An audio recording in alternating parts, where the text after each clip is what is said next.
This video sponsored by Wymode. இந்த ஆப்பில் நீங்கள் பர்ச்சேஸ் பண்ணக்கூடிய எல்லா விதமான ப்ராடக்ட்டும் உங்களுக்கு ரொம்ப மலிவான விலையிலே கிடைக்குது. இதில் நிறைய ஆஃபர்ஸ் அண்ட் கூப்பன்ஸ் ப்ரொவைட் பண்ணுறாங்க. ஸோ இதோட லிங்க் உங்களுக்கு டிஸ்கிரிப்ஷனில் கொடுக்குறேன், யூஸ் பண்ணி பாருங்கள். மூன்றாம் உலகப் போர் தொடங்கிவிட்டது. 27 நாடுகளில் உள்ள 45 கோடி மக்களுக்கு பரந்த எச்சரிக்கை. ரஷ்யா மூன்றாம் உலகப் போரை தொடங்கி இருப்பதாகவும், எனவே 27 நாடுகளில் உள்ள சுமார் 45 கோடி மக்கள் அடுத்த 72 மணி நேரத்திற்கு தேவையான குடிநீர், உணவு உள்ளிட்டவற்றை தயார் நிலையில் வைத்திருக்க வேண்டும் என்று ஐரோப்பிய யூனியன் எச்சரிக்கை செய்திருக்கிறது.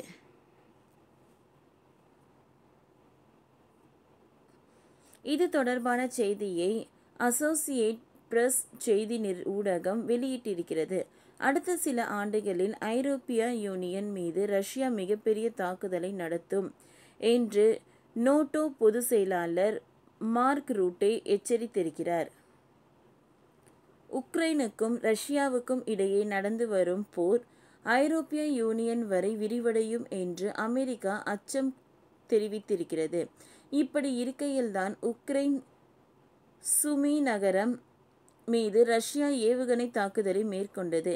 இதில் 10க்கும் அதிகமானோர் உயிரிழந்தனர். இந்த தாக்குதல் பற்றி விவரித்திருந்த ஐரோப்பிய யூனியன், 27 நாடுகளில் உள்ள 45 கோடி மக்கள் அடுத்த 72 மணி நேரத்திற்கு தேவையான உணவு, குடிநீர் உள்ளவற்றை ரெடியாக வைத்திருக்க வேண்டும் என்றும், மூன்றாம் உலகப் போர் தொடங்கிவிட்டது என்றும் எச்சரித்துள்ளனர்.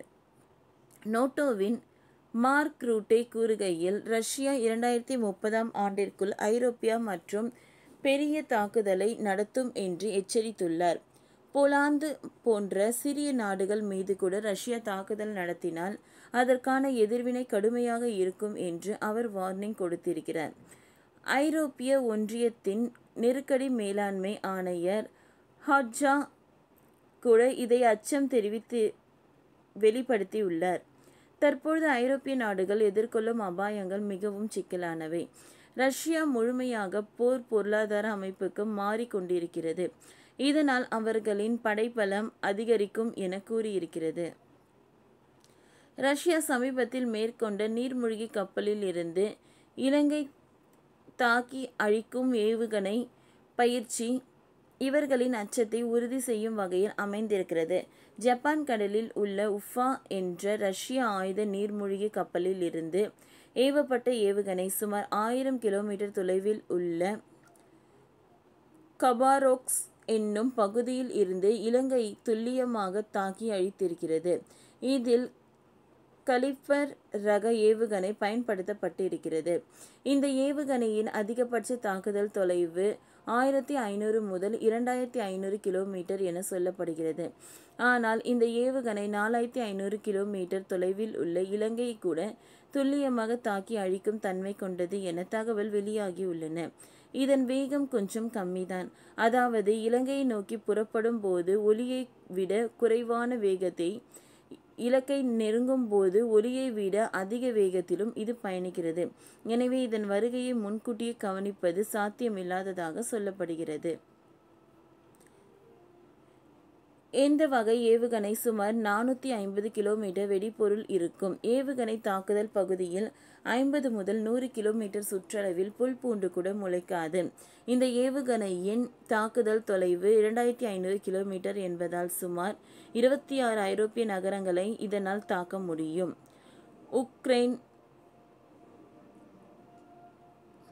பெலாரஸ், லித்துவேனி, ரீகா, போலாந்து, செக் குடியரசு, Hungary, Romania, Moldova, Germany, Denmark, Norway, Sweden, Australia, Serbia, Bulgaria, Greece, Italy, Switzerland, France, Netherlands, Belgium ஆகிய நகரங்களை ரஷ்ய ஏவுகணை தாக்கும் என்று கணிக்கப்பட்டிருக்கிறது. எனவேதான் ஐரோப்பிய யூனியன் போர் தொடராக எச்சரிக்கை விடுத்திருக்கிறது. ஓகே ஃப்ரெண்ட்ஸ், இந்த வீடியோ உங்களுக்கு யூஸ்ஃபுல்லாக இருந்ததுன்னா லைக் பண்ணுங்கள், ஷேர் பண்ணுங்கள், சப்ஸ்கிரைப் பண்ணுங்கள். தேங்க்யூ.